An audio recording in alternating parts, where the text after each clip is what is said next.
మన ఆత్మీయ యాత్రలో, మన ప్రయాణంలో కొన్నిసార్లు మనం ఊహించని శోధనల్లో పడతాం. మనం అనుకోము అలా చేయాలని, మనకిష్టం లేదు అలా ప్రవర్తించాలని. అన్ఎక్స్పెక్టెడ్ అలా జరిగింది. ఎప్పుడైతే దేవుడు దుఃఖపడే చర్య మన ద్వారా జరిగిందో వెంటనే దురాత్మలు మనల్ని రౌండ్ చేస్తాయి. సైతాను మనల్ని రౌండ్ చేస్తాడు. రౌండ్ చేసి కొంతమంది మనుషులు ఉంటే మనుషుల్లో దూరతాడు. మనుషులు లేకపోతే మనల్ని ఆలోచనల చేత ప్రభావితం చేయడానికి పూనుకుంటాడు. బాగా వినండి, ఒక ముఖ్య సంగతి చెప్తున్నా. పక్కన మన తప్పు నెరిగిన మనుషులు ఉంటే వాళ్ళలోకి ప్రవేశించి, ఇప్పుడు ఉదాహరణకి భార్య రెచ్చగొట్టింది, ఇతడు భక్తిపరుడు, కోపం వచ్చింది, ఏదో ఒక మాట అన్నాడు, లేదా చెయ్యెత్తి ఒక దెబ్బ కొట్టాడు. తర్వాత బయలుదేరి కోటానికి బైబిల్ తీసుకున్నాడు. భార్య ఏమంటదండి? భక్తుడు, మహాభక్తుడు బయలుదేరాడు, నీలాంటి వాళ్ళ కోసమే దేవుడు ఎదురు చూస్తున్నాడు. అసలు నీ ప్రార్థన వింటాడా దేవుడు? అసలు దేవుడి ముందు నువ్వు ఒక వేషధారివి. చేసిందంతా చేసి మళ్ళీ తగుదనమ్మా అని పోతున్నావా దేవుని దగ్గరికి? సిగ్గులేదు? అసలు బైబిల్ గ్రంథం ఎట్లా పట్టుకోబుద్ధి అవుతుంది నీకు? పరిశుద్ధ గ్రంథం ఎట్లా పట్టుకుంటున్నావు? నువ్వు చేసిందేమిటి? ఏం ముఖం పెట్టుకొని దేవుని సన్నిధికి వెళ్తావు అని భార్య అనొచ్చు, భర్త అనొచ్చు, పిల్లలు అనొచ్చు, తల్లులు అనొచ్చు. లేదా పక్క వాళ్ళతో గొడవ అయితే వాళ్ళు కూడా అనొచ్చు. నువ్వు బైబిల్ తీసుకుని వెళ్తుంటే, ఈ ముసుగులకి ఈ వేషాలకి ఏం తక్కువ లేదు, భక్తులు బయలుదేరిపోతూ ఉంటారు, చేసే అన్ని చేసి అని వేస్తారు మాటలు. స్తోత్రం అనరా? పక్కాళ్ళతో గొడవ అయింది, ఆ గొడవ అయిపోయింది, బైబిల్ తీసుకొని ఏదో మనం బయలుదేరినప్పుడు ఖచ్చితంగా వాళ్ళు ఎత్తిడిస్తారు. ఇప్పుడు ఏం చేయాలా? వాళ్ళు అన్నది నిజమే, దేవుడు పరిశుద్ధుడు, మనమేమో తేడా పడ్డాం. వాళ్ళు అన్నది మంచి మాటే, కరెక్టే, నిజమే, అబద్ధం కాదు అది. ఏ మాట? దేవుడు పరిశుద్ధుడై ఉన్నాడు, నువ్వు పాపివై ఉన్నావు, ఏ ముఖం పెట్టుకొని ఆయన దగ్గరికి వెళతావు? ఏ ముఖంబు తోడవత్తును అని భక్తుడు ఒక ఆయన పాట రాశాడు. ఏ ముఖం పెట్టుకొని వచ్చేదయ్యా ఇంత బుద్ధిహీనుడిని, ఇంత బలహీనురాల్ని అని ఒక ఆయన పాట రాశాడు, వెనకటి పెద్ద ఆయన. అసలు ఏ ముఖం పెట్టుకొని రావాలంటే ఏ ముఖం పెట్టుకొని పోతావని అని ఎవరు అన్నారు? ఈయనతో ఎవరు అన్నారు? శత్రువు ఆ ఆలోచన అతనిలో పుట్టించాడు. సిగ్గులేదు అసలు ఇంత దరిద్రపు క్యారెక్టర్ పెట్టుకొని, ఇంత బలహీనురాలు అయి ఉండి తగుదునమ్మా అని పోతున్నావా దేవుని ముందుకి? సిగ్గులేదు అని నీ మనస్సాక్షిని వాడు ప్రేరేపిస్తాడు, మనుషులు ప్రేరేపిస్తారు. అప్పుడు హనోకు ఏమంటాడో తెలుసా? హనోకు, నన్ను ఈ ప్రశ్న అడగటానికి మీకేం అధికారం ఉన్నది? నన్ను ఈ మాట అడగటానికి నీకేం సంబంధం ఉంది? నీకేం అధికారం ఉంది? ఒరే సైతాన్, ఓ దురాత్మలారా, నాకు ఇట్టి ఆలోచనలు పుట్టిస్తున్నారు, నన్ను ఇలా ప్రశ్నిస్తున్నారు, మీకేం అధికారం ఉంది? అడిగితే ఏ ముఖం పెట్టుకొని వస్తున్నావురా సిగ్గులేనోడా అని అడిగితే, నన్ను ప్రేమించి సృష్టించి నా కోసం ప్రాణం పెట్టి తిరిగి లేచినవాడు అడగాలి, నన్ను పోషిస్తున్నవాడు అడగాలి. అంతే కదా? బయటవాడు ఎవడన్నా వచ్చి మన స్త్రీతో పెత్తనం చేసేటట్టు మాట్లాడుతున్నాడు అనుకో, ఆమె ఏమంటది? నువ్వెవడివి రా నన్ను కంట్రోల్ చేయటానికి? నువ్వెవడు అసలు అంటే ఆ అధికారం తన భర్తకే, ఇంకెవడు కంట్రోల్ చేయడానికి లేదు. అలాగే నన్ను అన్నా, తన్నినా, తిట్టినా, పొమ్మని నెట్టినా ఆయన చేయాలి. మీరెవరు? ఏ ముఖం పెట్టుకొని పోతున్నావు, సిగ్గులేదు అంటే అడగటానికి నువ్వెవరివి? సిగ్గు ఉందో లేదో ఆయన దగ్గరే తేల్చుకుంటా. భక్తుడు ఏం పాడాడు? ఏ ముఖంబు తోడవత్తును అని కదా పాడాడు. దేవుడు అంటాడు నీ ముఖంతోనే రాయ్యా అంటాడు. దేవునికి స్తోత్రం, హల్లెలూయా. ఏ ముఖం పెట్టుకొని వచ్చేది? నీ ముఖమే పెట్టుకొని రా, ఇంకొక ముఖమేమో అవసరం లేదు. నేను దేవుని ప్రేమను నమ్ముచున్నాను.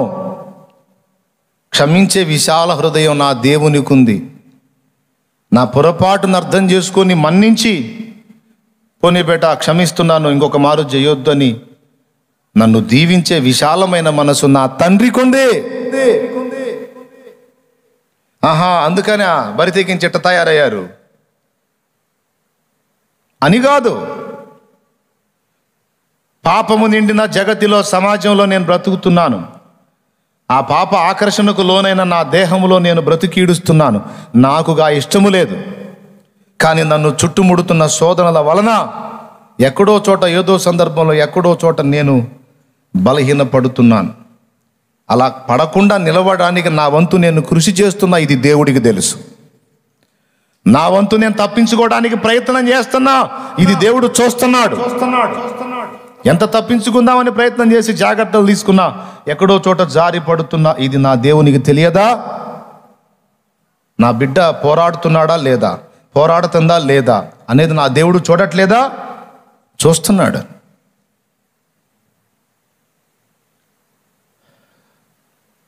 సైకిల్ తొక్కటానికి ప్రయత్నం మానుకుంటే బాధపడతాడు తండ్రి. తొక్కేదానిలో కింద పడ్డా ఫీల్ అవుతాడా? సైకిల్ తొక్కటం నేర్చుకుంటూ కింద పడ్డాడు అనుకో, పరిగెత్తుకుంటూ పోయి లాగి పటాపటా కొట్టి సిగ్గులేనోడా, దరిద్రుడా అంటాడా? ఏమంటాడు? నవ్వుతాడు. కింద పడి ఈడు ఏడుస్తా ఉంటే ఆయన నవ్వుతాడు. ఇంకా నా వల్ల కాదు అని ఆయన అంటా ఉంటే, ఒరే ఎంత పిచ్చోడిరా నువ్వు అంటే, 1-2 సార్లు పడితే ఇంకా కూర్చొని ఏడుస్తావా? అట్లా ఏడిస్తే ఇంకా ఇంక నేను తొక్కను అంటే, నీ బ్రతుకులో సైకిల్ రాదురా నీకు. లే ఎచ్చా మొహం లే. చెయ్యి పట్టి వెన్ను తట్టి ఆలోచన చెప్పి నిలబెట్టి మరలా ప్రయత్నించంటాడు. అది తండ్రి మనస్సు. మరలా ప్రయత్నించు. నేను గమనిస్తానే ఉన్నా, నువ్వు సైకిల్ని నిలబెట్టడానికి ప్రయత్నం చేస్తున్నావు. నాకు అర్థమవుతుంది. ఆ ప్రయత్నంలో బలహీనపడ్డావు. అయినా మానొద్దు, మళ్ళా మొదలుపెట్టు. కొంతమంది నన్ను అడుగుతారు, అన్నా ఒక బలహీనత ఉంది,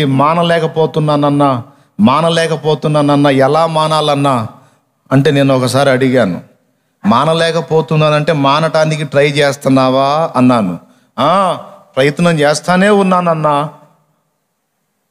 అన్నది. అట్లయితే ఖచ్చితంగా మానుకుంటావు పో అన్నా. దేవునికి స్తోత్రం కలుగును గాక. ఎందుకంటే కృషి చేస్తున్నావు నీ వంతు. మానటానికి అంటే నువ్వు చేసేది తప్పని తెలుస్తుంది, నీకు అసహ్యం కలుగుతుంది, ఆ మనస్సాక్షి గద్దిస్తుంది, ఆత్మ గద్దింపు పొందుతున్నావు, ఇష్టం లేదు నీకు, నీ వంతుగా తప్పించుకోవటానికి ప్రయత్నం చేస్తున్నావు. ఇదంతా దేవుడు కనిపెడతాడు. అసలు ప్రయత్నం అనేది వీడి దగ్గర ఉందా, ఈమె దగ్గర ఉందా, లేకపోతే రాజీ పడిపోతున్నాడా, తప్పించుకోవటానికి తన వంతు ప్రయత్నం చేస్తున్నాడా అనేది చూస్తాడు. ప్రయత్నం అంటూ ఉంది అంటే ఇక దాన్ని దేవుడు నువ్వు గెలిచినట్టుగానే తీసుకుంటాడు. ప్రయత్నం మానేసి ఇక మన వల్ల కాదు అని రాజీ పడ్డావు అనుకో, అప్పుడు ఇక ఓడిపోయిన లెక్కలో వేస్తాడు. అంటే తొక్కటం ఆపేసి ఇక నేను తొక్కను, నాకు రాదు అన్నట్టు అన్నమాట. ఇక వాడి జన్మలో సైకిల్ తొక్కడు. ఆశ ఉంది, కింద పడుతున్నాడు, నిరాశ వస్తుంది. అప్పుడు తండ్రి ఏం చేస్తాడు? లే మళ్ళీ ట్రై చేయి. ఇప్పటికి 3 సార్లు పడ్డా, అరే ఇంకా 30 సార్లు పడితేనేమిరా, పడాలా, పడితేనే అనుభవం వచ్చింది, లే మొదలుపెట్ట మళ్ళా అని మళ్ళా తొక్కిస్తాడు. అలా తొక్కగా చివరికి ఒకరోజు నువ్వు నిలబట్టమే కాదు, ముందు ఒకడిని వెనకొకడిని కూర్చోబెట్టుకుని కూడా తొక్కగలుగుతావు. కొట్టో గట్టిగా కొట్టో.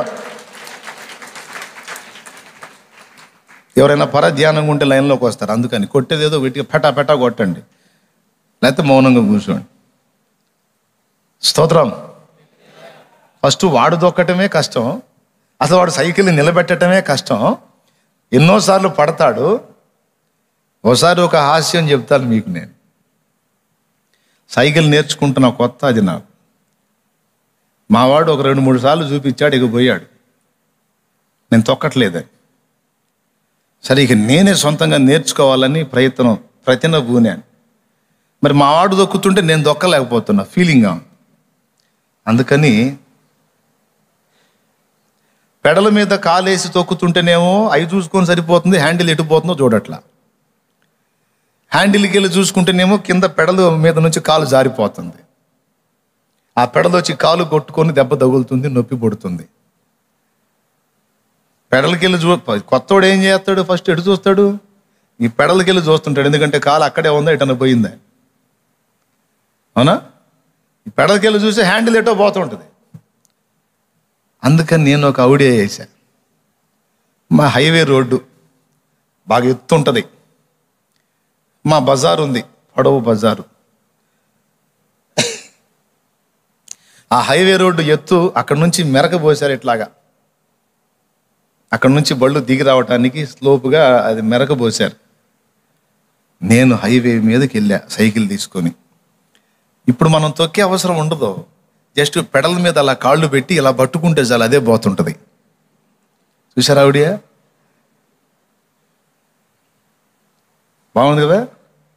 పాపం ఒక ఆయన ఆ బజార్లో పక్షవాతం వచ్చి సాయంత్రం 6 ఈ పని చేసింది. నేను రోడ్డు మీద మంచం వేశారు, ఇంట్లో ఒక్క పోస్తుందని ఆయనకి. ఆ రోడ్డు మీదే వేశారు మంచం. నేనేంది ఇక ఈ దెబ్బతో నాకు సైకిల్ వచ్చేసిందా హో అని చెప్పని అక్కడి నుంచి మొదలుపెట్టి ఇక సైకిల్ ఎక్కాను, 2 పెడల మీద కాలు వేసాను, హ్యాండిల్ పట్టుకున్నాను, ఇక బ్రేకులు వదిలాను. అది ఇట్టుంటుంది. ఇక శరవేగంతో నేను తొక్కకుండా వెళ్ళిపోతుంది సైకిల్.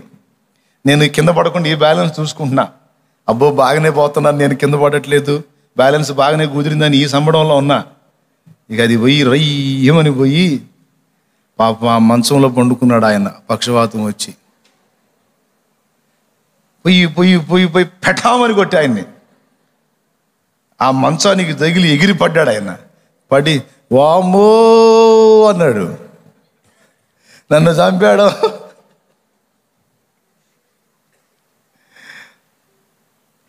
నేను కూడా కింద పడ్డా. మరి అది అక్కడ బ్యాలెన్స్ కాల. ఇప్పుడు రోడ్డుకు ఏదన్నా అడ్డు వస్తే పక్కకి ఎలా తిప్పాలో తెలియదు, ఇలాగ పట్టుకొని పోతున్నా. సరిగ్గా మంచం అందుబాటులోకి వచ్చింది, అది కూడా ఆయన తల సరిగ్గా ఉంది. అయితే దేవుడి దయ వల్ల మంచంలో ఉన్నాడు కాబట్టి ఇబ్బంది లేదు. అది విడిగా కానీ కూర్చున్నట్టయితే ఇక అప్పటితో వెళ్ళిపోయేవాడు. ఇక వాళ్ళందరూ నన్ను లేపి, సైకిల్ లేపి, ఎవరని చూస్తే ఫలానా వాళ్ళ అబ్బాయి. ఎవడరా నువ్వు, బుద్ధి లేదా, పిల్లోడిని బాబా అని పంపించారు. పాపం ముసలివాడిని చిన్నగా లోపలికి తీసుకెళ్ళారు. దేవునికి స్తోత్రం కలుగును గాక. హల్లెలూయా. అది చాలా అవమానం అనిపించి ఇంకా సైకిల్ తగ్గకూడదు అనిపించింది. మళ్ళీ మావాడు దొక్కుతా కనపడుతున్నాడు. అంత కాకపోతే ఈసారి బజార్లో కాదు కానీ ఇంకో దగ్గర చూసుకుందామని ఇంకో దగ్గర చిన్న సైకిల్ తీసుకున్నా. చిన్న సైకిల్ తీసుకొని దాని మీద వెనక కూర్చొని హ్యాండిల్ పట్టుకొని తొక్కడానికి చిన్నగా ప్రయత్నం చేసి మొత్తం మీద ఎట్టకేలకు సైకిల్ నేర్చుకున్నా. సైకిల్ మొదట తాను దాన్ని నిలపటమే కష్టం, తను దాని మీద సింగిల్గా నడపటమే కష్టం. కానీ కొద్ది కాలం సాధన తర్వాత, బాగా వినాలి, కొద్ది కాలం సాధన తర్వాత తానొక్కడే కాదు అనేక మందిని ఎక్కించుకొని తొక్కగలిగేంత స్థాయిలోకి వెళ్ళిపోతాడు ఒక మనిషి. అనేక మందిని అంటే 100 మందిని ఎక్కించుకోవడానికి కాదు, తడవకిద్దరు ఎంతమందినైనా చేరవేయగలుగుతాడా లేదా? అదే సాధన మానేస్తే ఇక వాడిని ఒకటి ఎక్కించుకొని పోవాల్సి వచ్చింది. అవునా? వాడిని ఒకటి ఎక్కించుకొని పోవాల్సి వచ్చింది. అదే పడతానో లెగుస్తానో, పడతానో లెగుస్తానో, ఆయన యందే విశ్వాసం ఉంచి ఆయన పాదాలే పట్టుకొని పెనుగులాడితే ఒకనాటికి నువ్వు నిలబడతావు, ఖాయం ఇది. చెప్పు గట్టిగా స్తోత్రం చెప్పు. అస్సలు నీకు డౌటే అక్కర్లేదు, నా వల్ల కాదేమో, నిలవలేనేమో, నేను తేడా పడతానేమో, వీక్ అవుతున్నాను, అది ఇదని సైకిల్ కానీ తొక్కడం చేతగానోడు ఆడబడేసి కింద కూర్చొని ఏడిసినట్టు ఏడవ్వా. దేవుడు అసలు నిన్ను అలాగ అనడు. దద్దమ్మ సిగ్గు లేదా అట్ట ఇట్ట అనడు. వెన్ను తడతాడు, లే పెట్టాలే, జారిపడ్డాం, హ్యాండిల్ చూసుకో, ఇట్లా చెయ్యి, ఇట్లా చెయ్యి అని చెప్పని సలహాలు చెప్పి మళ్ళా లైన్లో పెడతాడు. ఇది నమ్మాలి మనం.